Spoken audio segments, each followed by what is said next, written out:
थोड़ा से हमारे लैपटॉप में वो बैटरी हमने स्टार्ट नहीं की थी, इसलिए हो गया था। तो नहीं, बिल्कुल देखिए शौकत भारती साहब, जो आप बात कर रहे हैं वो दो हवालों से बिल्कुल ये सही है। लेकिन मैं राशिद रिजवी साहब, जो बात शौकत भारती साहब ने कही है, जिसकी तरफ इशारा किया, वो बिल्कुल सही है। लेकिन मिडिल ईस्ट में जो हालात बदले, ठीक है, तमाम अपनी जगह, लेकिन सऊदी हो, कल यूएई ने भी मना किया कि हम बेस नहीं देंगे, टर्की हो, कतर हो, इन तमाम को, तो क्या इनमें जो तब्दीली आई है उसको नजरअंदाज किया जा सकता है? बहरहाल इनके जो भी मजबूरी हो, लेकिन फिलहाल जो है ये अमेरिका के साथ तो उस तरह से अब खड़े नजर नहीं आ रहे, मुझे ऐसा लग रहा है। ये सवाल राशिद साहब से है। सवाल राशिद साहब से है। जी जी जी जी जी जी जी जी। देखिए मुमताज, देखिए मुमताज भाई, आप शुरू। हाँ भाई, राशिद साहब शुरू। जिस तरीके से ये लोग ईरान के खिलाफ अमेरिका को लाए, अरब मुल्क वाले, और जिस तरीके से इतने सालों तक ईरान के नाम से अरब मुल्कों को अमेरिका ब्लैकमेल करता था, डराता था, और दूसरी तरफ इसराइल को मजबूत करवा रहा था, मजबूत करता जा रहा था। शुरू में तो इसराइल के ऊपर सऊदी अरब ने, मिस्र ने, सबने हमले किए, लेकिन बीच में कोई ना कोई एक, जिसको कहते हैं ना कि हल्का मुसलमान निकल आता था। सऊदी अरब हमला करने जा रहा है तो मोरक्को इन्फॉर्म कर दे रहा है इसराइल को कि देखो हमला होने वाला, तुम्हारे ऊपर, होशियार हो जाओ। इस तरह हर हमले पे इसराइल का सपोर्ट किसी न किसी ने किया, कोई ना कोई विभीषण बना उसमें। तो ये बहुत सालों तक इन्होंने डरा के रखा ईरान से कि ईरान ऐसा कर देगा, ईरान वैसा कर देगा। अगर आप पूरे तारीख को उठाइए, 40 साल 45 साल की तारीख को, और आप आगे देखेंगे तो ईरान का जो इराक के साथ वॉर हुआ था, चला शुरू में, उसके अलावा ईरान ने किसी पे हमला नहीं किया। और जो इजराइल पे होता था तो इजराइल ने किया, करता था, उसका जवाब देता था ईरान। अमेरिका करता रहा तो उसका जवाब देता था ईरान। कभी ईरान ने हमला डायरेक्ट किसी अरब मुल्कों में नहीं किया है, किसने किसी भी अरब मुल्कों में हमला कर दिया। लेकिन जब इन्होंने देखा कि इजराइल को पूरी छूट दे रखी है, इजराइल कहीं भी हमला कर देता है, किसी को भी मार देता है, तो इनको अब ये लगा कि हम कुछ बोल नहीं सकते हैं। अभी थोड़ा बहुत इनके मुंह से आवाजें निकलना शुरू हुई थी, इन लोगों ने मीटिंग करना शुरू कर दी थी, तो क्या देखा आपने? वेनेजुएला पे अटैक करके वहां के राष्ट्रपति को उठवा लिया, फिर लोगों में एक डर का साया पैदा कर दिया गया कि डरो हमसे, हम तुम्हारी रिजीम भी चेंज कर सकते हैं, हम तुम्हारे यहाँ डेमोक्रेसी भी खत्म कर सकते हैं। क्या किया उसने? लीबिया के साथ क्या किया उसने? क्या किया उसने सीरिया के साथ? क्या किया उसने इराक के साथ? तो उन तबाहियों का वो हमेशा उनको डर दिखाता रहा। अब इनको लग रहा है अरब मुल्कों को कि एक ईरान है ऐसा जो पानी की पहली बूंद बनने को तैयार है। अब पानी की पहली बूंद हम इसलिए कह रहे हैं कि पानी की पहली बूंद सैलाब नहीं लाती है, पानी की पहली बूंद तबाह हो जाती है, लेकिन दूसरी बूंद को रुकने का सहारा और बेस बनाई जाती है। तो इनको लगा कि ईरान तैयार है, अगर हम इसमें अमेरिका का साथ नहीं देते हैं और इनडायरेक्टली ईरान कहीं ना कहीं साथ देते हैं, तो हमको अमेरिका के चंगुल से नजात मिलेगी। अमेरिका का तो फंडा क्लियर है, उसने तो वेनेजुएला वाले ने पहले बहुत एलिगेशन लगाए, फिर बाद में कहा भाई वो मेरा तेल था, मुझको मेरा तेल मिल गया। तो लड़ाई खेल की है ना।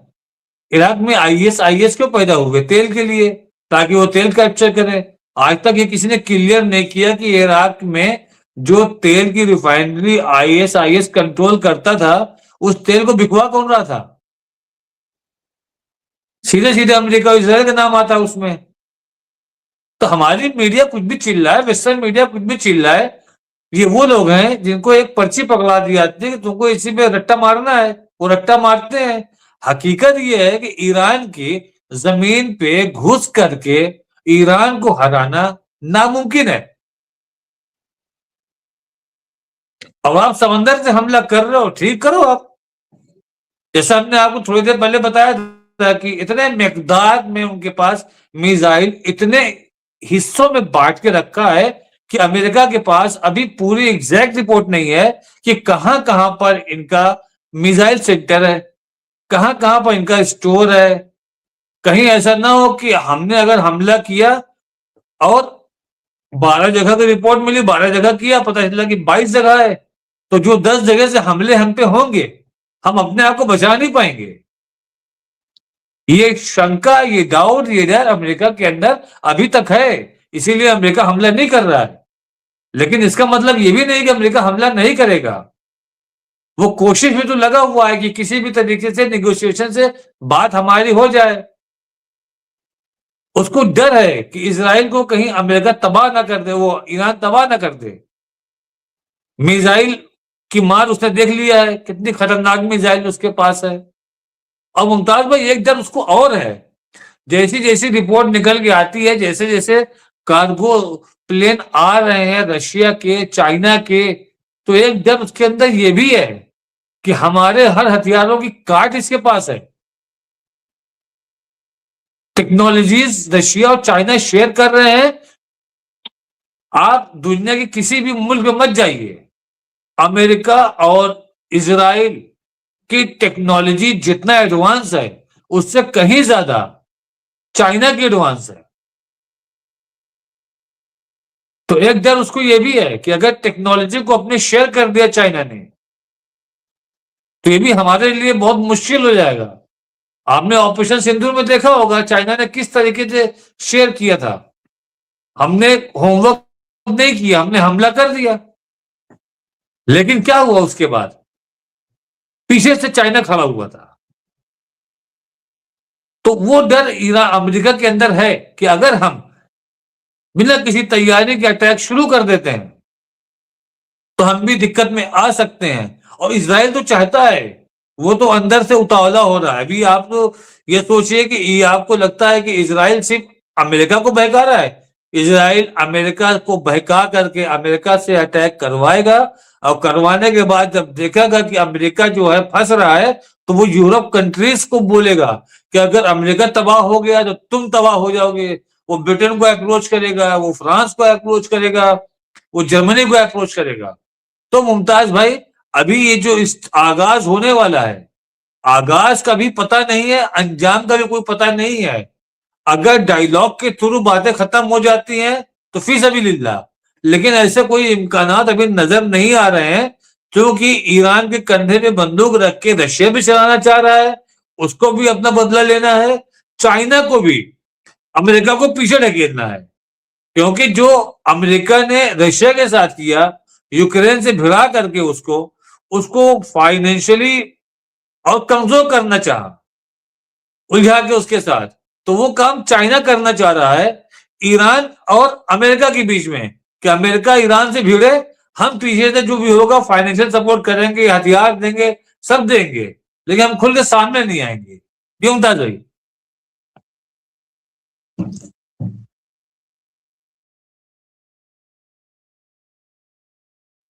जो राशिद रिजवी साहब बातें कर रहे थे, हमने हालांकि सवाल किया था, उसी सवाल से ये कई और बातें उन्होंने वादे की हैं।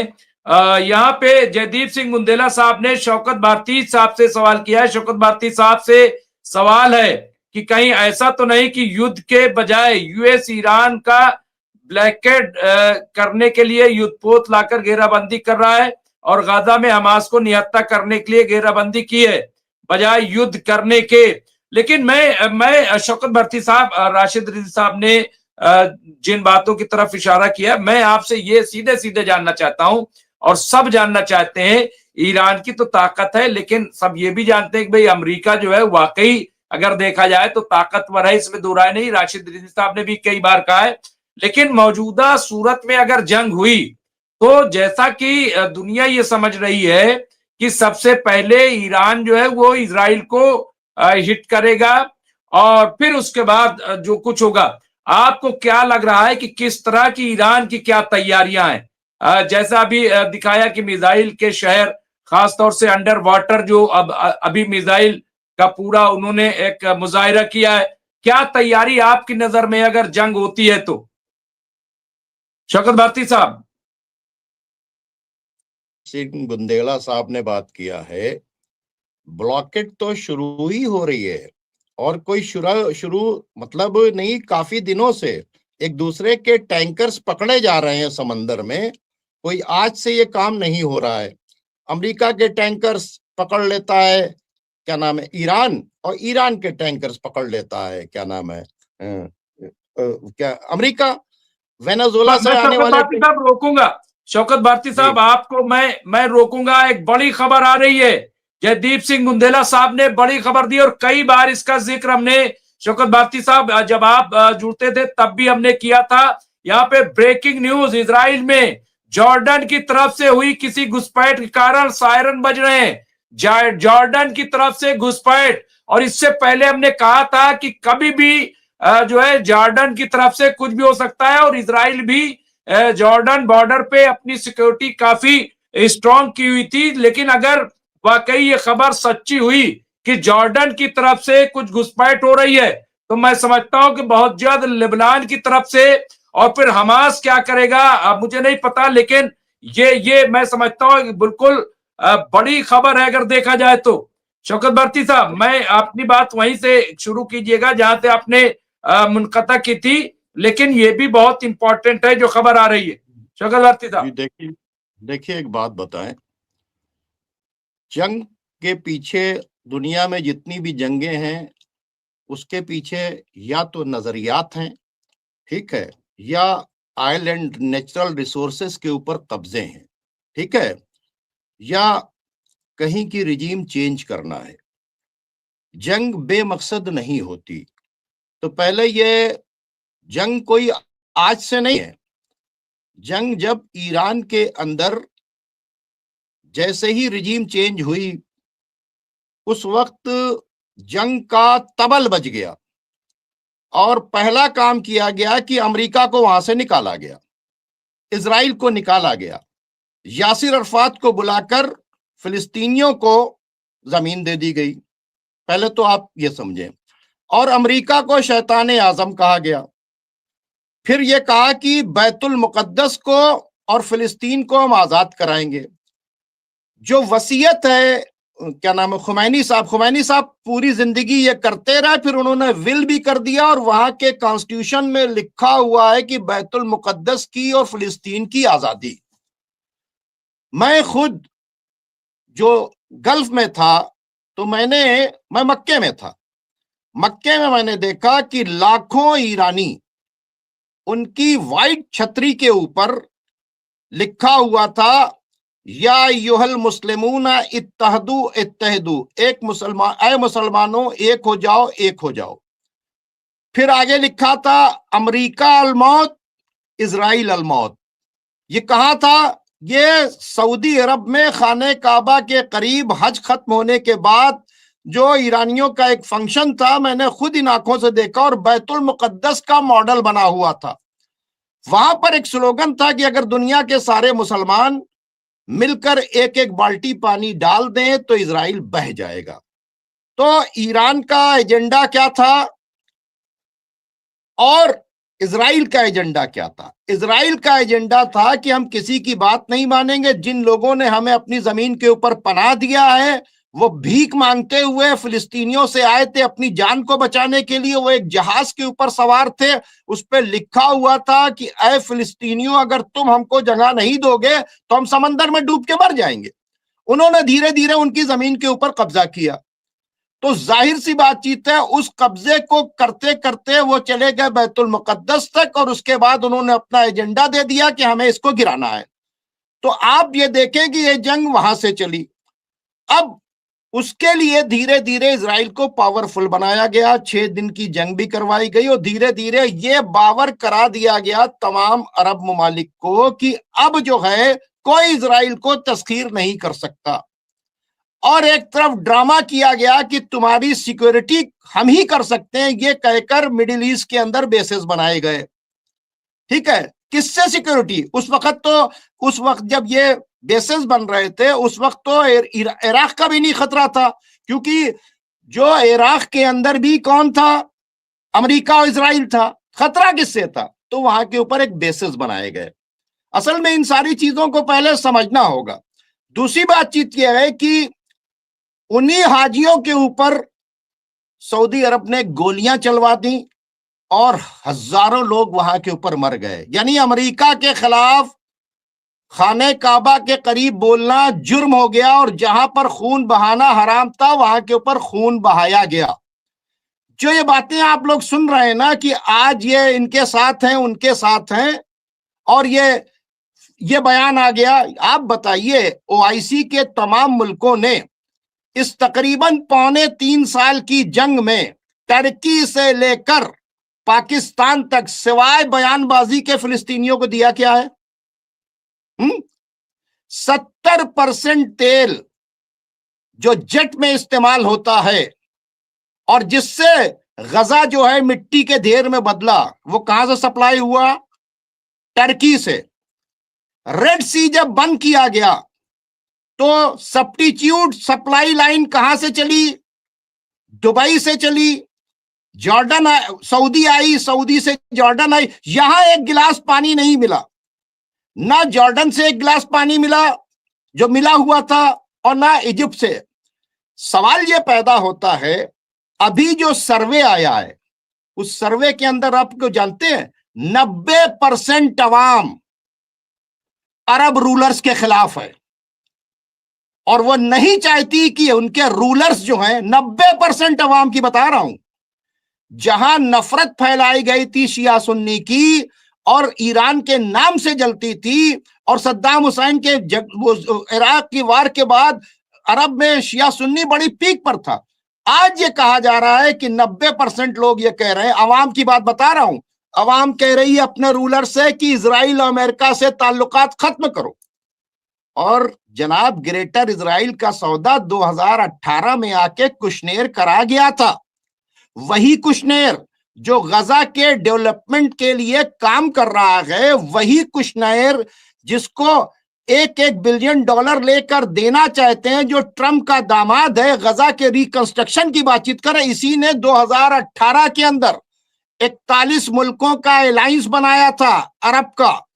उसकी जो लीड कर रहे थे वो रिटायर्ड आर्मी चीफ राहील शरीफ कर रहे थे पाकिस्तान के, और यहां के ऊपर एक पैक कराया गया और जेरूशलम को कैपिटल बना, तेल अवीव से हटाकर जेरूशलम कैपिटल बनवाई, और ये सब के सब उसमें शामिल हो गए।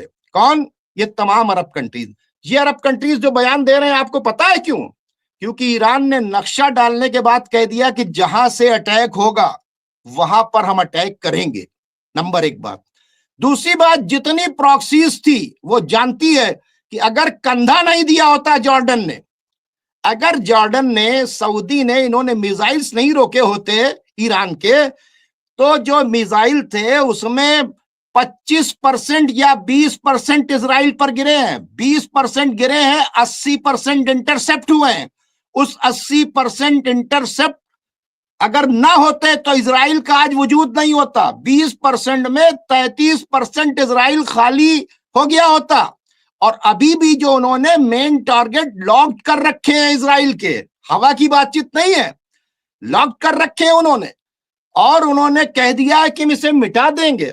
दूसरी तरफ जो है, इन्होंने जो अब्राहम लिंकन का मामला है, इसमें इन्होंने 3 या 4 लेयर, पहली लेयर जो होगी ड्रोन की जाएगी, दूसरी लेयर जो होगी हल्की मिसाइल्स की जाएगी, तीसरी लेयर इनकी फतेह मिसाइल की जाएगी जो अचूक है, जिसका टेस्ट हो चुका है, चौथी जो है मोटर बोर्ड जो है वो चारों तरफ से घेरेंगे। देखिए एक बात बता दें, जिन कौमों में लाशें गिराने की ताकत होती है वो भाग जाती हैं, लेकिन जिसमें लाशें उठाने की ताकत होती है वो भागती नहीं है। आप ये समझ लीजिए, अमेरिका में लाशें गिराने की ताकत है, इजराइल में लाशें गिराने की ताकत है, लाशें उठाने की ताकत नहीं है। ईरान के अंदर लाशें उठाने की ताकत है। अगर ईरान ने लाशें ना उठाई होती तो फिर यह जो आप देख रहे थे इराक ना, इराक ने सद्दाम हुसैन ने कब्जा कर लिया होता। ठीक है, ये आप पहले इन सारे जज्बों को समझें। दूसरी बातचीत है, ये चाहे जितना कहें कि अपनी बेसेस नहीं देंगे, जिस दिन चाहेगा अमेरिका, किसी की औकात नहीं है कि इनकी बेस ना जबरदस्ती इस्तेमाल करेगा, हैसियत नहीं है इनकी। इनके घरों के अंदर इनकी सिक्योरिटी तो वो कर रहे हैं, इनका टेलीफोन वो उठा रहे हैं। इनसे कहेंगे महल के अंदर चुप पे बैठे रहो। और इन्होंने जो सबसे ज्यादा असलहा किसने खरीदा है? यूएई ने, सऊदी अरब ने। किसके लिए खरीदा था असलहा? जेट्स किसने खरीदे थे? अभी ये सारे इन्होंने अपना स्टॉक बनाया है ग्रेटर इजराइल के लिए। बशर असद को क्यों गिराया गया? 80 कंट्री के टेररिस्ट को बुलाया गया और बुलाने के बाद जो है उन्होंने ट्रेनिंग देने के बाद बशर असद की हुकूमत को गिराना चाहा। इधर से हिजबुल्लाह पहुंची, इधर से हौती पहुंचा, इधर से ये ईरान वाले पहुंचे, उन्होंने बशर असद की गवर्नमेंट संभाल दिया। अब इनके ख्वाब को तो पूरा किया टर्की ने, सऊदी अरब ने, कतर ने। बशर असद की हुकूमत जो है वो ईरान के प्रॉक्सी लाइन की सबसे मजबूत प्रॉक्सी लाइन थी, उसको इन्होंने तोड़ दिया। अब ये ग्राउंड पर किसे भेजेंगे? इनको तो मौत से डर लगता है। जो टेररिस्ट तमाम इकट्ठा हो रहे हैं उनको इन्होंने हकाना शुरू कर दिया इराक के तरफ। इराक से ग्राउंड के अंदर वहां घुसेड़ेंगे। वहां जो इनका नेटवर्क बैठा हुआ है, इनका प्लान यह है अमेरिका का कि सबसे पहले जब हम अटैक करेंगे तो ईरान का जो पुलिस का सिस्टम है लोकल, उसको अटैक करके तोड़ेंगे। अभी जो उनका नेटवर्क अंदर बैठा है, वहां मरने के लिए ग्राउंड के ऊपर कौन जाएंगे? ये तमाम टेररिस्ट जो हैं एमक्यू के, ठीक है, आपके बलूचिस्तान के बॉर्डर से जो बैठे हुए लोग हैं, ये सिपाही साहबा के जो लोग हैं, ये दाइश के जो लोग हैं, ये जो अलकायदा के लोग, ये इनका एक फोर्स है। ये पूरा फोर्स दाखिल करेंगे। ये तुम जाओ मरो, तुम लड़ो, तुम जान दो, हम बाहर से अटैक करेंगे। ये एक पूरी तैयारी है। और आपने देखा नहीं कि अगर टर्की सपोर्ट नहीं करता तो क्या बशर असद की हुकूमत गिर सकती थी? अगर जॉर्डन सपोर्ट नहीं करता, अगर कतर सपोर्ट नहीं करता, यही स्टारलिंक तो एलन मस्क ने यहां इस्तेमाल किया था। बशर असद का सारा सिस्टम जो जैम कर दिया था और उसके बाद उनको कोई कम्युनिकेशन नहीं था। आफ्टर ऑल किसी तरह से रशिया ने उनको निकाला। वजह क्या कि स्टारलिंक जो है ये तो बहुत बड़ी जंग ईरान ने जीत ली कि स्टारलिंक की तमाम डिवाइसेस डीएक्टिव कर दी। तो सवाल ये पैदा होता है कि ना जॉर्डन की औकात है, ना मिस्र की औकात है, ना किसी की औकात है कि वो अगर अमेरिका इनके बेसेस इस्तेमाल करना चाहे तो ये रोक लें। क्या कहेंगे? हमने तो कहा था, मैं क्या करूं, हमारे पास इतनी फौज थोड़ी थी कि हम उनसे लड़ जाएं। अगर इनको लड़ना होता तो गजा के लिए ये अपनी फोर्स इकट्ठा करते, ये टर्की वर्की सब आते, और आने के बाद इन्होंने फिलिस्तीनियों की मदद नहीं की और उनकी सप्लाई लाइन मेंटेन करती रही। तो इसके मतलब मुझे जबानी बयान से कुछ नहीं, जबानी बयान से गजा को एक बोतल पानी इन्होंने नहीं पहुंचाया जब तक अमेरिका की मर्जी नहीं होती थी। ठीक है, तो इसलिए मैं इसको नहीं एक्सेप्ट करता। हर एक आदमी अपने अपने ख्याल को रख सकता है, लेकिन हमारा यह है कि औकात और इनकी मर्जी नहीं है। ये डरे इसलिए हैं कि अगर ईरान ने अटैक किया तो ये ऊंट पर चलने वाले जो कैमल से होते हुए करसीडा पर पहुंच गए थे, कहीं बुर्ज खलीफा के ऊपर ना हो जाए, कहीं इनकी ऑयल रिफाइनरी के ऊपर अटैक ना हो जाए। हौती इससे पहले अटैक कर चुका है और हौती से कंप्रोमाइज ईरान ने ही कराया था। तो इनको ये डर रहा है कि भैया मैं बयान दूं इस वक्त छूट जाऊं, ये इसलिए बयान दे रहे हैं। लेकिन ये भी पॉसिबिलिटी है कि इनकी बेसिस को फोर्सफुली अमेरिका इस्तेमाल करेगा, तो ये रोक नहीं सकते। और अभी जो आप जॉर्डन में देख रहे हैं ना, जिस दिन ये पब्लिक का बवाल फटेगा, अब फटना है, क्योंकि लोगों को समझ में आ गया कि शिया सुन्नी कुछ नहीं, ये सब बदमाशी में इन लोगों ने शुरू किया, ये रूलर्स ने हमको लड़ाया है। दरअसल तो ये घुटने टेके हुए हैं, दरअसल तो ये यहूदी नसारा के एजेंट हैं। ये कुरान बांटते हैं, कुरान के ऊपर अमल नहीं करते, ये अल्लाह अल्लाह करते हैं, अल्लाह के आगे नहीं झुकते, अमेरिका के आगे झुकते हैं। ये पूरा वेव जो है, ये पूरी वेव शिया सुन्नी देवबंदी बरेलवी सब में एक हो चुकी है, सबके समझ में आ गया है। अब एक लाइन खिंच गई कि कौन अमेरिका इजराइल का गुलाम है और कौन अमेरिका इजराइल के खिलाफ है। बहुत दिनों से कहते थे, बिल्कुल। अंदर अंदर मिले हुए हैं। आपके भी चैनल के ऊपर लोग बैठ के कहते थे अंदर अंदर दोनों मिले हुए हैं, ईरान और इजराइल अंदर अंदर मिले हैं, अमेरिका मिले हुए हैं, लड़ेंगे नहीं। तो आप ये बताइए कि मैंने आपके चैनल के ऊपर जो बातें कही थी 2-2.5 साल पहले, क्या वो आपको सामने नहीं दिखाई दे रही? वो बिल्कुल दिख रही होंगी सामने, या जो मुझको सुनते थे उनको दिखाई देंगी। तो मुझे तो यह है कि ईरान वैसे ही खड़ा रहेगा, क्योंकि ईरान कुरान को मानने वाला है। कुरान की एक आयत है जिसमें अल्लाह ने गारंटी दी है, कालू रब्बुनल्लाह, जिसने कहा अल्लाह हमारा रब है, सुम्मस्तकामू, फिर वो अल्लाह के भरोसे खड़ा भी रहा, ततनज़्ज़लु अलैहिमुल मलाइका, फिर उसकी मदद मलाइका से करूंगा। तो इसके मतलब अगर आप खुदा के भरोसे खड़े हैं तो आप खड़े रहिए, आप अंजाम की परवाह मत कीजिए। ईरान की जो लीडरशिप है और इराक की जो लीडरशिप है वो अंजाम की परवाह नहीं करती, वो कहती है खुदा मेरा राजी रहे, बाकी जो नतीजा होगा वो निकलेगा। तो अब डर इसलिए इस वक्त अमेरिका रहा है कि कहीं ये आर पार की हो ना जाए और बड़ी मुसीबत में आ जाए। बॉडी बैग्स जब जाएंगे ना अमेरिका के अंदर, उस वक्त समझ में आएगा। जब 20 अरब डॉलर का ये टूट जाएगा इब्राहिम लिंकन, तब मैसेज जाएगा। और ये चाइना भी यही चाहता है, रशिया भी चाहता है कि जिस तरह से इन्होंने हमको वो किया है वैसे इनको भी हम सपोर्ट करके इनको लड़ाएं। उनको क्या मतलब है भाई? उनको आप ये बताइए, आज सारी रेस है आर्म्स की, हथियारों की, किसके हथियार अच्छे हैं? अगर रशिया अमेरिका ने बैक करके इब्राहिम लिंकन और रोजल्स और जॉर्ज बुश ये सब डुबो दिए तो हथियारों की मंडी में क्या बेचेगा हथियार? अगर B-52 उड़ा दिया तो क्या बेचेगा? ये जो आपके जो पैट्रियट मिसाइल और डिफेंस सिस्टम और थर्ड, अगर तो हथियारों की मंडी में कंगाल हो जाएगा। और एक बात आपको और बता दूं, आज जो नाटो के सेक्रेटरी ने बयान जारी किया है, हमें कोई लेना देना नहीं है, ये बयान। और उसके बाद क्या कहा? यूरोप ने क्या कहा है कि हम अपने पैसे अमेरिकन बैंक से निकाल रहे हैं, $10 ट्रिलियन जो है इनके। अच्छा, क्यों? वो डर गए।